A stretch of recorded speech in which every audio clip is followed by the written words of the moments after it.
Hello tout le monde, je vous retrouve aujourd'hui dans cette nouvelle vidéo dans laquelle je viens vous parler de mes objectifs 2024 et surtout d'une pile à lire pour 2024. Donc c'est parti pour cette nouvelle vidéo.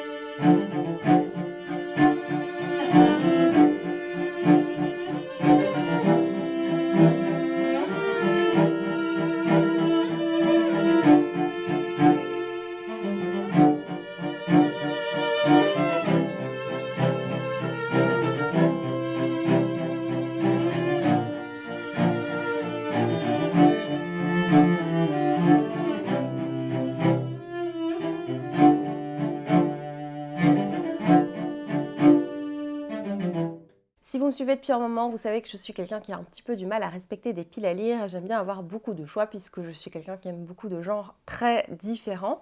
J'essaye au fur et à mesure des années de m'écouter un petit peu plus et donc d'éviter de faire 1001 challenges qui risquent un petit peu de me bloquer, de m'empêcher cette liberté que j'aime bien avoir dans mes lectures, c'est-à-dire quand je commence un livre, je ne sais pas quel livre je vais lire après, je suis vraiment mes instincts en tant que lectrice et comme j'aime beaucoup de genres différents, je préfère m'écouter, je suis comme ça très impulsive. Et du coup pour cette année, je vais essayer de m'écouter tout en me mettant des petits challenges sympathiques que je suis libre de respecter ou pas.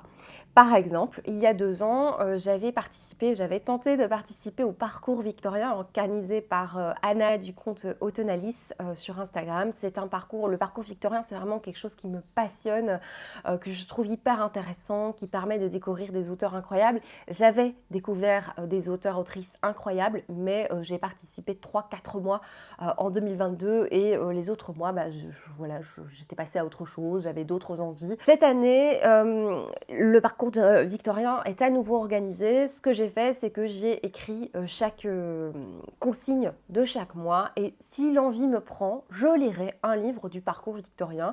Donc ce n'est pas une obligation, je ne me force pas à participer tous les mois.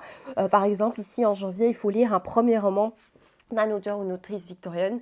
Si au mois de janvier, j'ai envie de lire un auteur ou une autrice victorienne, je lirai peut-être Agnès Gray ou Le Professeur ou un roman victorien, mais ce n'est pas une obligation, donc je ne vais pas forcément me faire de pile à lire pour ce parcours victorien, mais j'ai écrit les petites consignes parce que je trouve le challenge génial. Pourquoi je vous dis tout ça? Parce que j'avais envie de vous dire qu'il y a ce parcours victorien qui est à nouveau réorganisé par Anna et je trouve ça génial parce que ça permet de découvrir des auteurs, autrices tellement importants et qui ont écrit des livres extraordinaires. Voilà, donc j'avais envie de partager ça avec vous. Je vais un petit peu regarder ce qui s'organise à gauche, à droite comme petite lecture. Je pense au club de lecture de Pico qui est là sur Discord. Je vais un petit peu regarder aussi ce qui se passe chez Séverine, il est bien ce livre, puisque de temps en temps, elle organise des petites lectures communes. Mais on sait très bien que les lectures communes, c'est quelque chose que j'ai un petit peu du mal à respecter. N'hésitez pas à me dire en commentaire si vous aimez bien faire des lectures communes. Moi, j'en propose jamais parce que je sais très bien que je ne sais pas respecter ce genre de choses. Mais n'hésitez pas à me dire si vous y participez, si vous faites un planning de lecture. Je sais qu'il y a des booktubeurs, booktubeuses qui ont des plannings de lecture hyper stricts. Au cours de l'année, il y a quelques challenges qui sont organisés du type petit mois, petite lecture. Ça, je participe chaque année puisque c'est pas forcément restrictif au niveau des choix puisque j'ai une multitude de petits livres dans des genres différents. Donc ça, je vais participer comme chaque année. Et voilà, c'est pas exclu que tout d'un coup, je sorte un pavé au mois de février. Hein. C'est pas très grave. Au mois de novembre, je fais toujours le Black November. Et de temps en temps, j'aime bien aussi lire des livres de saison. Ça, j'essaie de faire en suivant mes petites piles à lire saisonnières. Le seul nouveau challenge auquel j'ai vraiment envie de participer cette année et ça va être un petit peu... on va voir hein, si ça marche, je ne sais pas, vraiment. Je vais pas me mettre la pression. C'est un challenge organisé par Séverine d'Il est bien ce livre qui, pour la, je ne sais pas quantième fois, parce qu'elle a déjà fait ça, organise les nuits du hasard. Qu'est-ce que c'est les nuits du hasard? Eh bien, début d'année, tous les gens qui participent au challenge vont choisir 12 livres à lire tout au long de l'année. Et donc, j'ai sélectionné 12 livres. On les numérote, ces livres. Donc, chaque livre a un petit numéro. Et au début du mois, Séverine va faire un live. Je pense que c'est sur son compte Twitch, hein, sur lequel elle fait ses Read With Me, elle fait ses sessions de lecture. notamment, elle fait un live, donc ça se passe ce soir au moment où je filme la vidéo, donc voilà. Et il y a un tirage au sort et un numéro sera tiré au sort. Par exemple, si pour le mois de janvier, le numéro 4 sort, le livre pour lequel j'aurais mis le numéro 4 sera ma lecture du mois de janvier. Voilà, sera une de mes lectures du mois de janvier. Donc c'est un petit peu... on va voir. Je vais tenter ça cette année. Je suis hyper enthousiaste. Je ne sais pas ce qu'il en sera au mois d'avril. Mais en tout cas, au mois de janvier, là, début janvier, je suis hyper enthousiaste. Et du coup, je vais partager avec vous ce challenge. N'hésitez pas à aller voir la vidéo, je pense qu'elle aura peu republié. D'ailleurs, elle a fait sur son compte, sur sa chaîne YouTube, elle a fait une vidéo dans laquelle elle explique ce que c'est la nuit du hasard, ce challenge super chouette. Je vais passer à ma pile à lire. Du coup, je vais vous montrer un petit peu ma sélection. J'ai trop hâte puisque ce soir, ça va être le tirage au sort, donc on va voir quel livre va être tiré. J'ai essayé de mettre des genres variés, j'ai essayé de mettre des livres que j'ai envie de lire depuis longtemps, même certains de continuer depuis longtemps. J'ai pas mis de romans victoriens parce que justement... je vais plutôt me référer au parcours victorien. Si tout d'un coup l'envie me prend au mois de mars de lire un roman victorien, ben je regarderai le challenge du mois. Voilà, j'ai pas mis de thriller aussi parce que je pense vraiment qu'au niveau des thrillers, j'arrive plus à lire à l'instinct plutôt qu'une lecture imposée. Donc je vais commencer. Le premier livre, le livre pour lequel j'ai mis un numéro 1, c'est L'espace d'un an de Becky Chambers. Alors, si vous me suivez un petit peu, vous savez peut-être que j'ai déjà commencé ce livre, je suis à la page 109, et donc mon but ce sera de le continuer, ou plus exactement de le recommencer, parce que je pense que j'ai un petit peu oublié ce qui s'est passé au début du livre, quoique j'ai quelques images très précises. Voilà, si ça tombe au mois de janvier ou février, je pense que je ne devrais pas le relire, mais si ça tombe au mois de juin, je pense que je devrais recommencer. Je ne sais plus pour quelle raison j'avais mis de côté, peut-être qu'il y avait peut-être le Black November qui était arrivé ou quelque chose comme ça, je ne sais plus. En tout cas, c'est un livre que j'ai hâte de reprendre avec le coup de cœur que j'ai eu pour Becky Chambers cette année. C'est inévitable que je lise un Becky Chambers, et donc quoi de mieux que de le mettre dans ce challenge. J'ai très envie de le lire, j'espère qu'il va tomber pour le mois de janvier, mais je ne sais pas. Voilà. Ensuite, en numéro 2, j'ai mis un livre qui est souvent dans mes piles à lire. Si vous suivez mes piles à lire saisonnières, je crois que je l'ai mis pour la pile à lire de l'automne, peut-être pour celle de l'hiver, si j'en ai fait une, pour celle de printemps. Enfin, je mets très souvent ce roman. Il s'agit du Maître des illusions de Donna Tartt. C'est un livre un petit peu dans la mouvance...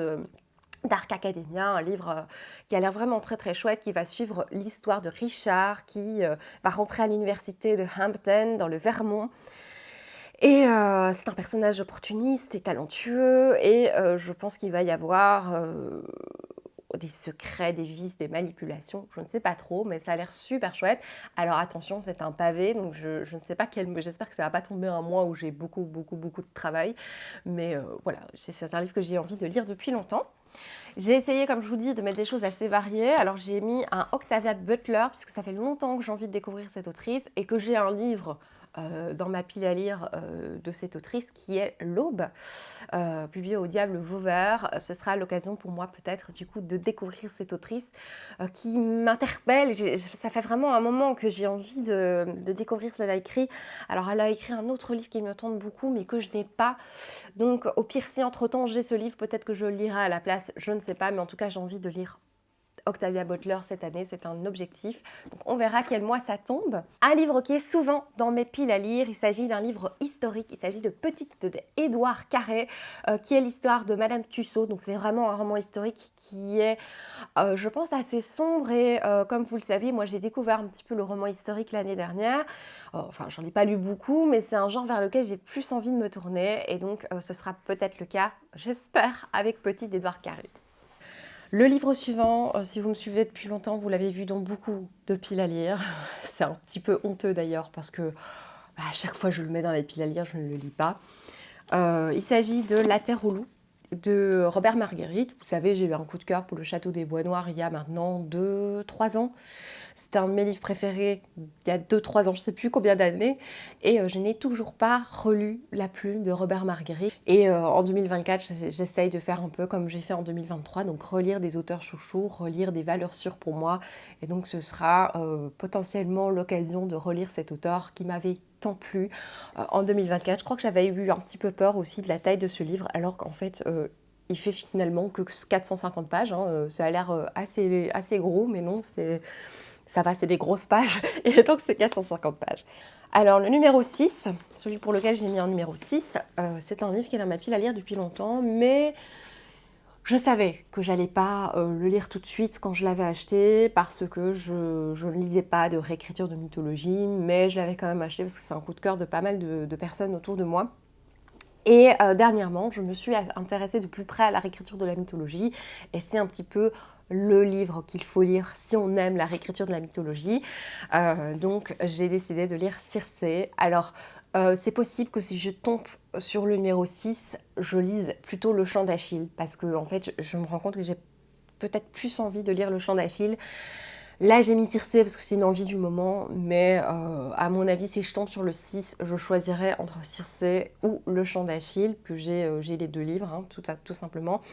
Mon compagnon l'a lu récemment, il m'a dit qu'il avait beaucoup aimé, donc je n'en doute pas, hein, je sais que c'est un livre qui avait beaucoup de succès, mais le côté justement réécriture de mythologie me stressait un petit peu, mais comme je m'y intéresse un petit peu plus, je me suis dit que c'était l'occasion de le mettre dans cette sélection. Alors j'ai mis encore de la science-fiction, un livre qui me donne envie depuis un moment. Il s'agit de 10 légendes des âges sombres de Jean-Marc Ligny. Ce sont des personnages qui pourraient être vos enfants, voire vous-même si vous êtes assez jeune. Alors je vous en prie, faites tout votre possible pour qu'ils survivent.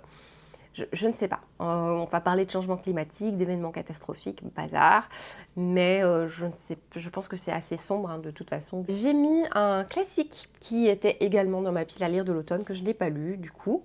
Voilà, Victoire la Rouge de Georges de Perrebrune. C'est un livre qui avait eu un petit succès dernièrement. C'est un roman très peu connu alors que c'est une autrice qui va inspirer quand même Octave Mirbeau. Voilà, c'est une autrice qui est tombée dans l'oubli et elle va proposer ici un roman visiblement très très fort. J'ai vraiment très envie de le lire. Ensuite, j'ai décidé de mettre un roman jeunesse puisque j'ai reçu pour mon anniversaire, c'était en septembre, j'ai reçu ce livre-là qui me tente énormément, que je n'ai toujours pas lu. Voilà, dernièrement, je ne l'ai pas sorti. C'est un livre de Julia Thévenot qui a l'air assez particulier, La sorcière sans nombril, ça a l'air assez farfelu. C'est un premier tome d'un diptyque de fantaisie inventif, chaleureux et trash, une histoire de sorcière qui renouvelle le genre par l'autrice de Bord de Terre, sachant que j'avais vraiment bien apprécié Bord de Terre quand je l'ai lu pendant le Covid, je me souviens. Voilà. En 10e position, je mets un livre qui est dans toutes mes piles à lire. Je pense même que je l'ai mis dans ma pile à lire du Black November, tellement que je voulais le lire. Et je ne sais pas ce qui s'est passé. Une chose en entraînant une autre. J'ai plein de livres dans ma sélection. Je n'ai toujours pas lu Swan Song, qui est un roman d'horreur pour le coup. Donc si j'ai envie, si je tombe sur le 10, je lirai de l'horreur ce mois-là. Voilà, ça me tente depuis un moment. Il paraît que c'est page turner, c'est addictif. Ça fait un moment que j'ai envie de le lire, donc il serait quand même temps. Ensuite, si je tombe sur le numéro 11, j'aurai l'occasion de lire ce livre qui a eu un succès extraordinaire. Anima de Wajdi Mouawad, c'est un roman qui a l'air très sombre. L'histoire de Washdeb, je suis désolée pour la prononciation, j'ai tenté, qui va découvrir le meurtre de sa femme et veut savoir à tout prix qui a fait ça. Et éperonné par sa douleur, il se lance dans une irrémissible chasse à l'homme en suivant l'odeur sacrée, millénaire et animale du sang versé.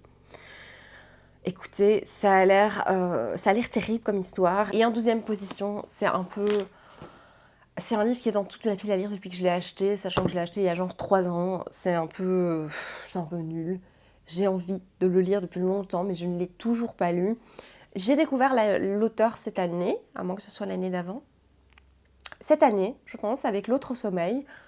C'était pas du tout un coup de cœur, mais c'était une bonne lecture. Et donc, j'ai envie de redécouvrir Julien Green avec Adrienne Mesura. Comme je vous ai dit, hein, c'est le livre de l'auteur qui me tente le plus. Et je ne l'ai toujours pas lu. Voilà. Et donc moi je n'ai qu'une hâte, c'est d'être ce soir et de savoir quel chiffre Sève va tirer, va choisir, qu'est-ce que les autres vont lire, qu'est-ce que je vais lire, et je vais essayer de le commencer ce soir. Sachant que je suis dans une lecture en cours, donc je vais espérer que le livre que je pioche ce soir ne ressemble pas trop à ma lecture en cours, qui est Sur les ossements des morts de Olga Tokarczuk, qui est un roman très étrange. Pour le moment, j'arrive pas trop à dire si je l'aime bien ou pas. J'ai envie d'y retourner, c'est plutôt un bon signe, mais je ne sais pas si ce sera un coup de cœur comme beaucoup ont eu pour ce prix Nobel en fait, hein, de la littérature. Donc voilà, ça c'est pour ma lecture en cours. Et donc pour les objectifs 2024, bah, c'est tout, hein. Je pense qu'on va tout de suite se calmer, on va arrêter d'organiser des lectures communes alors qu'on sait qu'on ne les lit pas. Je vais peut-être éventuellement tenter la lecture de Nevernight fin janvier avec Sève, mais ça peut tomber à l'eau si je tombe tout d'un coup en tirant au sort sur le plus gros pavé de cette sélection. Donc voilà, je ne sais pas, je vais tenter, mais rien n'est moins sûr. Voilà, j'espère que cette vidéo vous aura plu, qui vous aura peut-être donné des envies. N'hésitez pas à partager avec moi par rapport à la question que je vous ai posée tout à l'heure, si vous faites des lectures communes, si vous organisez vos lectures. N'hésitez pas à me dire si vous avez lu l'un des 12 livres que j'ai présentés. Et n'hésitez pas aussi, si jamais, à partager votre livre, des livres que vous avez envie de lire en 2024. Ça m'intéresse beaucoup. Je vous remercie d'avoir regardé cette vidéo. Je vous retrouve prochainement. À mon avis, la vidéo qui va sortir, c'est un vlog. Et ça va sortir jeudi, en toute logique. Voilà, je vous fais de gros bisous et je vous dis à bientôt. Ciao!